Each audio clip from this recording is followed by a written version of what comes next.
পুরাতন মালদহে আদিবাসী নাবালিকা ছাত্রীকে খুনের ঘটনায় সোমবার দুপুরে পরিবারের সাথে দেখা করতে এলেন রাজ্যের শিশু সুরক্ষা কমিশনের চেয়ারপারসন তুলিকা দাস। সঙ্গে ছিলেন শিশু সুরক্ষা কমিশনের অ্যাডভাইজার সুদেশ নারায়। এদিন মৃতের পরিবারের সাথে প্রথমে তারা দেখা করেন এবং সমবেদনা জানান, পাশাপাশি পাশে থেকে সব রকম সাহায্য করবেন বলে আশ্বাস দেন।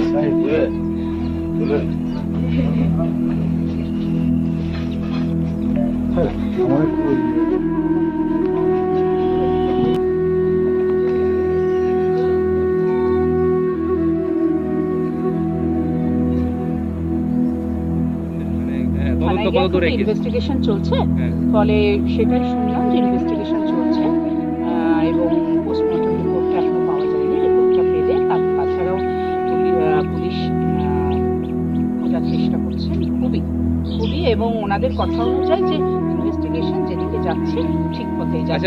ওনারা খুব আশা করছেন যে খুব দ্রুত ওনারা লক্ষ্যে পৌঁছাবে। মালদা মেডিকেলে কোনো কিছু আমরা জানি, রিপোর্টটা পোস্টমর্টম রিপোর্টটা আমরা পাইনি, এক্ষুনি তো এইভাবে বলতে পারবো না। রিপোর্টটা পেলে সেটা সবাই জানতে পারবে। আচ্ছা, দোষীরা যারা দুষ্কৃতী এত বড় একটা কাণ্ড করে, দুষ্কৃতীরা কারা সেটাই তো কেউ বলতে পারছে না। সেটা তো যদি আমরা তো এবং পুলিশ বারবার চেষ্টা করছে, সবাইকে ইন্টারভিউ করছে, তাদের সঙ্গে কথা চলছে।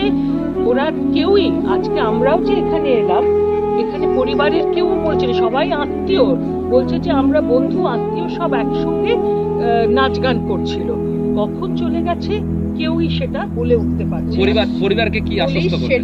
পরিবারকে সেটাই বলেছি যে ডেফিনেটলি আমরা চাই যে শাস্তি হোক, এবং আমরা পুলিশকেও মানে যথেষ্ট ভাবে বলছি যে তারা যেন যত তাড়াতাড়ি ইনভেস্টিগেশন বা তদন্ত করে দোষী সাব্যস্ত করে, কারণ এক্সাম্পলারি শাস্তি দেওয়া দরকার। পুলিশ বলেছেন যে তারা ঠিক পথেই যে এগোচ্ছেন বলে তারা মনে করছেন এবং তারা আস্তে আস্তে তদন্ত গুটিয়েও নিচ্ছে। সুতরাং আমরা আশা রাখতে পারি যে খুব দ্রুত আমরা দুষ্কৃতীদের কারা দুষ্কৃতী তাদের চিনতে পারবেন পুলিশ, এবং আমরা জানতে পারবো এবং তাদের যথাযোগ্য শাস্তির ব্যবস্থা হবে।